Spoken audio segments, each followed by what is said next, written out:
Welcome back.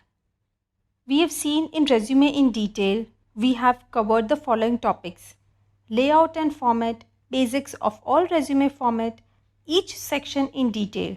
Now we will see do's and don'ts. First topic in do's is font size. It should be between 10 and 12. Reducing its size means difficult to read, and making big will look not appropriate. So ensure font is between 10 and 12. Along with the font size, font type is also very important. If we choose most fancy font, it becomes difficult to read. And HR is not used to it. HR is normally used to Arial or Calibri. You may choose any other font, but ensure it is simple and not fancy. Please use bullet points for experience. Spell check and proofread.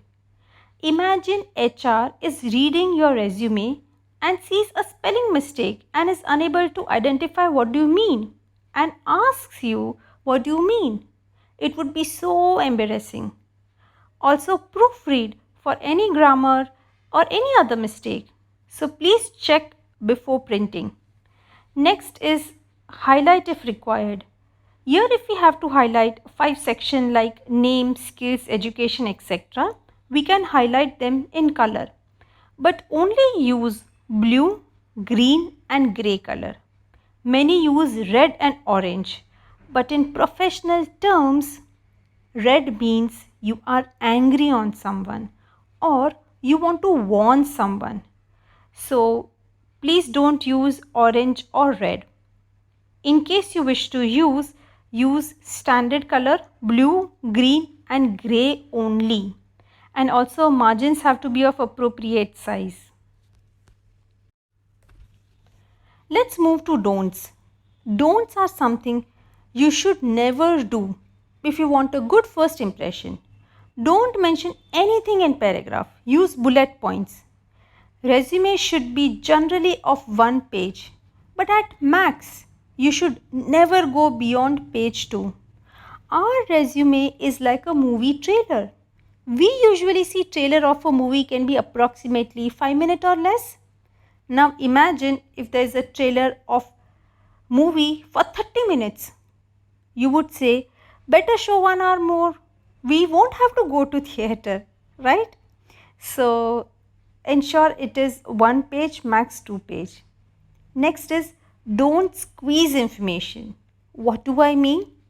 You'll say, Nishita, you told, don't go beyond 1 page. I have so much information. Let me fit everything in 1 page. No, we are not supposed to do that. We have to explain the same thing in a precise form. Fine? So the next one is jargons. Jargon means technical term. For example, you are a customer service representative and you use it as a CSR in short form. And everybody in your organization use this form CSR to indicate its customer service representative. But if you mention in your resume, the person would find it difficult to understand at times because in their organization, the same position they call it as support agent. So don't use something which is used in a technical form in just one organization.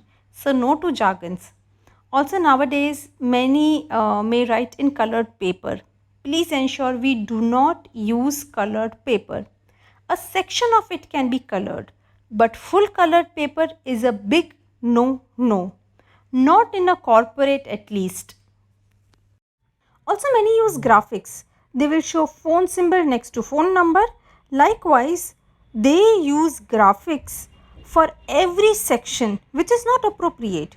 You may use it for contact details.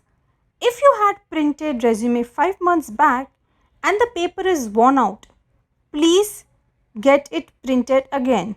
Also in few instances, I had observed people keep resume in bag along with food and paper absorbs oil easily and then they present it.